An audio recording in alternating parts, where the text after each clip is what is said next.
بسم الله الرحمن الرحيم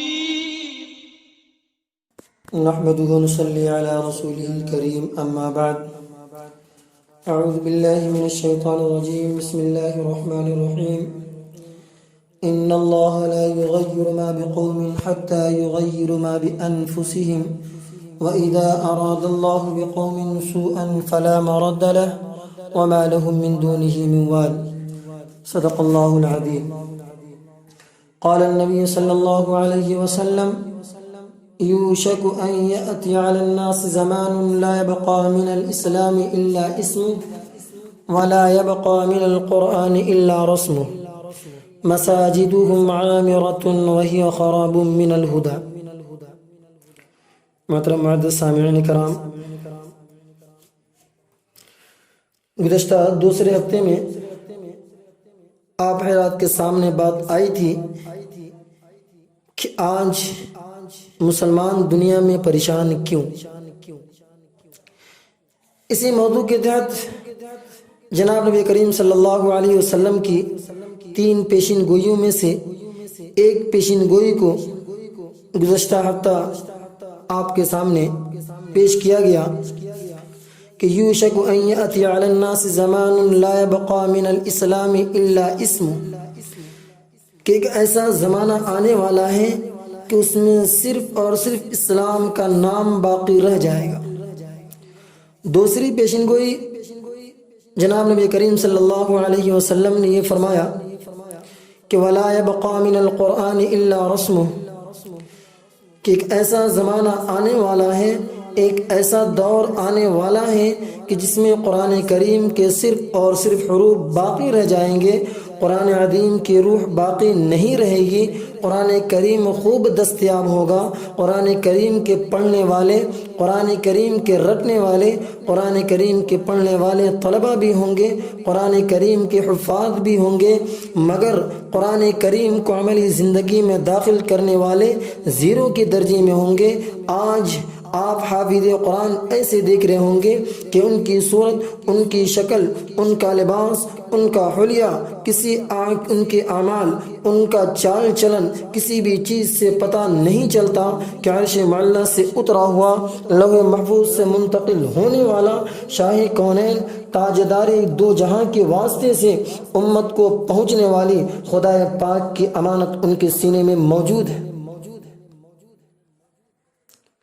حضرت مولانا مفتی محمد شبیر صاحب قاسمی کا واقعہ ہے کہ حضرت رمضان مبارک کے مہینے میں تراویح پڑھنے کے لیے مسجد جا رہے تھے. مسجد سے باہر چند نوجوان بیڑی سگریٹ کے ساتھ کھڑے کھڑے آپس میں باتیں کر رہے تھے. کسی کے چہرے پر داڑھی نہیں تھی. حضرت نے سمجھا کہ یہ غیر مسلم نوجوان ہوں گے، اس لیے ان کو سلام بھی نہیں کیا.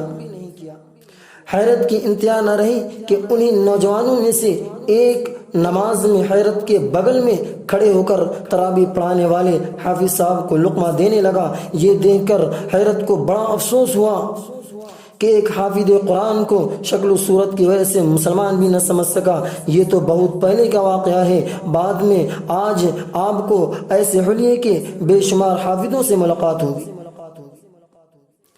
حضرت اقدس حکیم الامت تھانوی نور اللہ مرقدہ کے اجل خلیفہ حضرت مولانا شاہ ابرار الحق صاحب دامت برکاتہم بڑے ہی خوبصورت انداز سے بیان فرماتے ہیں کہ کچھ لوگوں کو صرف اتنی بات یاد رہتی ہے کہ اللہ تبارک و تعالی دلوں کو دیکھتا ہے، تمہاری ظاہری شکل و صورت کو نہیں دیکھتا.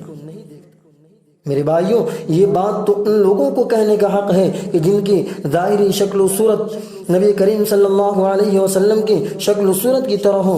رسول اللہ صلی اللہ علیہ وسلم کے چہرے پر داڑھی تھی، تمہارے چہرے پر بھی داڑھی ہو، تمہاری زندگی رسول اللہ صلی اللہ علیہ وسلم اور صحابہ کرام رضی اللہ عنہم کی زندگی کی طرح ہو، تب تو تمہارا یہ کہنا مفید ہے کہ اللہ تبارک و تعالی دلوں کو دیکھتا ہے، ظاہر کو نہیں. ورنہ تمہارا یہ کہنا خود تمہارے لیے ہلاکت کا باعث بنے گا. اس کی مثال یوں سمجھو کہ کوئی کبوتر ہے، اس کا ظاہر، اس کا پر ہے، اس کا باطن، اس کا گوشت ہے، اس کی ہڈی اور اس کا پورا جسم.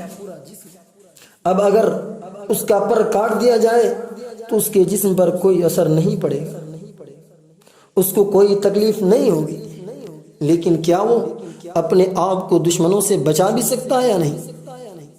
ہر شخص اس بات کو آسانی سے سمجھ سکتا ہے کہ اس کبوتر کی ظاہری شکل و صورت بدل جانے کی وجہ سے وہ اپنے آپ کو دشمنوں سے حفاظت نہیں کر سکتا، کہ ہوا میں پرواز کر کے بھاگنے پر قادر نہیں ہے، دشمن آسانی سے اسے پکڑ کر کھا جائے گا۔ اسی طرح شیطان ہمارا دشمن ہے، اس سے حفاظت کے لیے جناب نبی کریم صلی اللہ علیہ وسلم نے ہم کو ظاہری حلیہ کی حفاظت کو واجب قرار دیا ہے۔ لہذا جس طرح ظاہر کی حفاظت نہ ہونے کی وجہ سے ایک کبوتر ہلاکت تک پہنچ جاتا ہے، اسی طرح ظاہری حلیہ کی حفاظت نہ ہونے کی وجہ سے ہم کو بھی شیطان ہلاکت تک آسانی سے پہنچا سکتا ہے۔ دیکھنے میں خوب آتا ہے کہ جن لوگوں کی ظاہری شکل و صورت درست نہیں ہے وہ عام طور پر تقوی اختیار نہیں کر پاتے، شیطان ان کو آسانی سے پٹی پڑا دیتا ہے۔ ہم یہ نہیں کہتے کہ جن لوگوں کا ظاہری حلیہ صحیح ہے وہ 100% متقی ہیں، بلکہ ان میں سے بھی بعض برائیوں میں مبتلا ہو جاتے ہیں مگر کم ہوتے ہیں۔ یہ ایسا ہے جیسا کہ پر والے کبوتر کو بھی کبھی شکاری موقع پا کر آسانی سے پکڑ لیتا ہے، لیکن پر والے کو ایسی آسانی سے نہیں پکڑ سکتا جیسے بھی پر والے کو پکڑ سکتا ہے۔ آپ اس کا سروے کر کے دیکھیں کہ جتنے مسلمان سنیما ہال میں سنیما دیکھتے ہیں ان میں ظاہری حلیہ کے اعتبار سے باشرہ کتنے ہوتے ہیں اور بے شرح کتنے ہوتے ہیں؟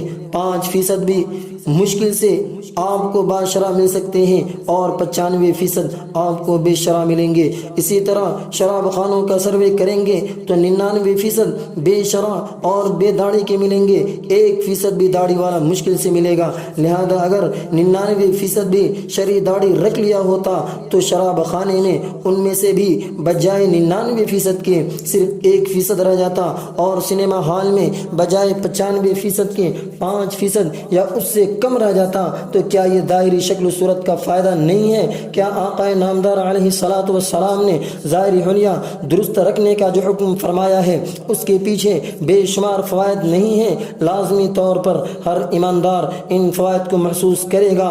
اسی وجہ سے جس کا ظاہری حلیہ درست نہیں ہے وہ چاہے کتنا بڑا قاری ہو، چاہے کتنا بڑا عالم ہو، اس کو چاہے کتنا اچھا قرآن یاد ہو، مگر امام بن کر نماز پڑھانے کا حق نہیں۔ اس کی موجودگی میں ایک کم پڑھے لکھے باشرہ کو امامت کا حق ہو جاتا ہے۔ قرآن کریم پڑھنے اور پڑھانے کا مقصد ہی اس کے مطابق زندگی بنانا اور اس کے مطابق عمل کرنا ہے۔ اگر عمل نہیں ہے تو اس کا کوئی فائدہ نہیں۔ اس لیے آقا نامدار علیہ الصلوۃ والسلام نے پیشن گوئی فرمائی کہ ایک زمانہ ایسا آنے والا ہے کہ اس میں قرآن یاد کرنے والے پڑھنے والے ہوں گے مگر اس کی روح اور اس پر عمل باقی نہیں رہے گا۔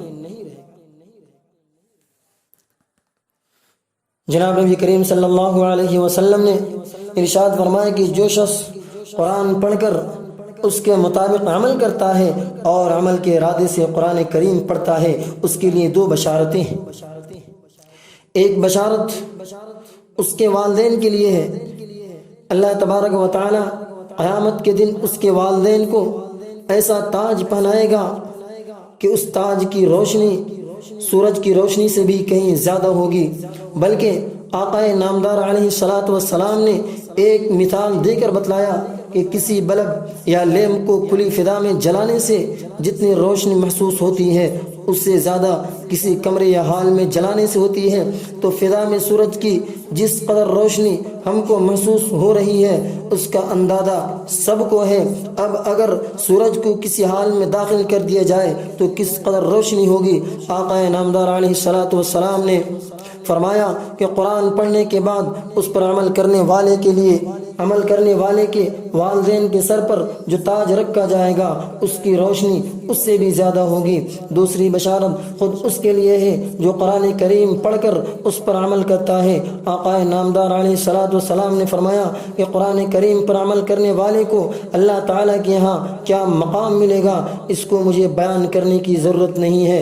ہر شخص خود اندازہ لگا لے کہ جب اس کے والدین کو اتنا بڑا مقام ملے گا تو خود اس کو کتنا بڑا مقام ملنا چاہیے۔ یہ اللہ تعالیٰ کے یہاں قرآن کریم کے حفاظ اور اس کے عاملین کا مقام ہے، پھر ایسے مقام سے اپنے آپ کو کیسے گرا رہے ہیں، اپنے آپ کو کیسے اتار رہے ہیں۔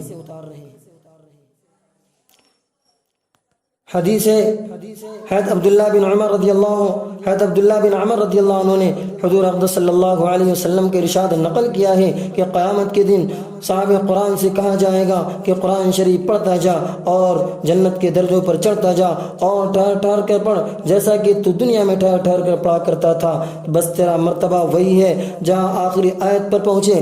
قرآن کریم میں 6666 آیتیں ہیں۔ اس حدیث پاک میں آقا نامدار علیہ السلام کے ارشاد ہے کہ جو حافظ قرآن کریم کو صحیح طور پر حروف کی ادائیگی کے ساتھ تلاوت کرتا ہے اس کو قیامت کے دن بلایا جائے گا اور کہا جائے گا کہ جس طرح دنیا میں قرآن کریم کو حسین آواز اور ترتیل کے ساتھ پڑھا کرتے تھے، اسی طرح ایک ایک آیت پڑھتے جاؤ اور جنت کے درجوں پر چڑھتے جاؤ۔ قرآن کریم کی آخری آیت تمہارا آخری درجہ ہوگا۔ گزشتہ حدیث شریف میں قرآن کریم پڑھنے کے ساتھ ساتھ عمل کو لازم کہا گیا ہے، اور اس حدیث شریف میں حسن آواز اور ترتیل کے ساتھ پڑھنے کا حکم ہے، تو معلوم ہوا کہ جو حافظ قرآن کریم کو خوب اچھی طرح حروف کی ادائیگی کے ساتھ ترتیل کے ساتھ پڑھتا ہو اور اس پر عمل کرتا ہو، اس کو 6666 درجات نصیب ہوں گے۔ حضرت فضیل بن عیاض رحمۃ اللہ علیہ فرماتے ہیں کہ حافظ قرآن اسلام کا جھنڈا اٹھانے والا ہے، اس کے لیے مناسب نہیں کہ لہو لعب اور بیکار وقت گزاری کرنے والوں میں اپنا قیمتی وقت ضائع کر دے۔ جب اللہ تعالیٰ نے علوم نبوت سے نواز رکھا ہے تو نہایت ضروری ہے کہ بہترین اخلاق پیدا کرے۔ حدیث پاک میں آیا ہے کہ جس نے قرآن کریم کو پڑھ رکھا ہے اس نے نبوت کے علوم کو اپنی پسلیوں میں داخل کر لیا ہے۔ تیسری پیشن گوئی، جناب نبی کریم صلی اللہ علیہ وسلم نے فرمایا کہ مساجدہم عامرۃ وہی خراب من الہدی، کہ ایک ایسا زمانہ آنے والا ہے جس زمانے میں لوگ مسجدیں خوبصورت انداز سے تعمیر کریں گے اور کثرت کے ساتھ تعمیر کریں گے، مگر وہ مسجدیں ہدایت سے دور ہوں گی، خشوع و خضوع کے ساتھ نماز پڑھنے والوں کے نہ ہونے کی وجہ سے ویران ہوں گی۔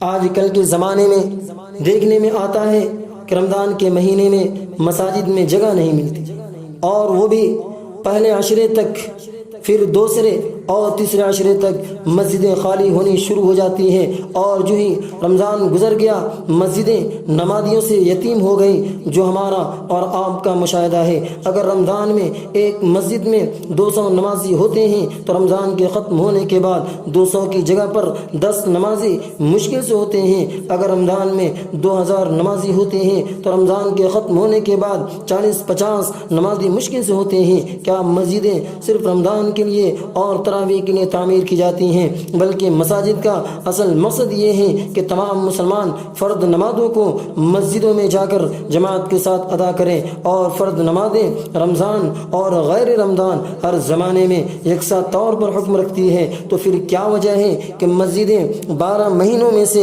11 مہینے نمازیوں سے یتیم ہو جائیں اور صرف رمضان میں آباد نظر آتے ہیں، اور وہ بھی خاص طور پر تراویح کی سنت ادا کرنے کے لیے؟ اور یہ بذات خود ایک مستقل غلطی ہے کہ لوگوں نے فرض نمازوں پر تراویح کی سنت کو فوقیت دے رکھی ہے، اور پورا سال مسجدیں گویا کہ خالی پڑی رہتی ہیں۔ اسی کو آقا نامدار علیہ السلام نے فرمایا کہ مسجدیں خوب تعمیر ہوں گی مگر وہ صحیح معنوں میں نمازیوں سے ویران رہیں گی۔ اللہ تعالی ہم سب کی حفاظت فرمائے اور تمام مسلمانوں کو مساجد میں جا کر با جماعت نماز ادا کرنے کی توفیق عطا فرمائے۔ اس سے یہ نہ سمجھا جائے کہ تعمیر مسجد کی فضیلت نہیں، بلکہ تعمیر مسجد کی فضیلت اپنی جگہ بدستور باقی ہے۔ جو شخص اللہ کو خوش کرنے کے لیے مسجد تعمیر کرے گا، اللہ تبارک و تعالی اس کے لیے جنت کے اندر اپنی شایع نشان محل تعمیر کر دے گا۔ عن عثمان بن عفان رضی اللہ عنہ قال انی سمعت رسول اللہ صلی اللہ علیہ وسلم يقول من بنى مسجدا يبتغي به وجه الله بنى الله له بيتا في الجنة۔ حضرت عثمان رضی اللہ عنہ فرماتے ہیں کہ میں نے نبی کریم صلی اللہ علیہ وسلم سے سنا ہے کہ جو شخص اللہ کو خوش کرنے کے لیے مسجد تعمیر کرتا ہے اللہ تعالیٰ اس کے لیے جنت میں اپنی شائن شان مکان بنا دیتا ہے۔ جناب رسول اللہ صلی اللہ علیہ وسلم کی یہ 3 پیشن گوئیاں ہیں۔ ہم تمام مسلمانوں کو ان پیشن گوئیوں کو سامنے رکھ کر اپنی زندگی سدھارنے کی ضرورت ہے۔ اللہ تبارک و تعالی ہم سب کو اپنے حبیب صلی اللہ علیہ وسلم کی ہدایت پر چلنے کی توفیق عطا فرمائے۔ آمین۔ وآخر دعوانا الحمدللہ۔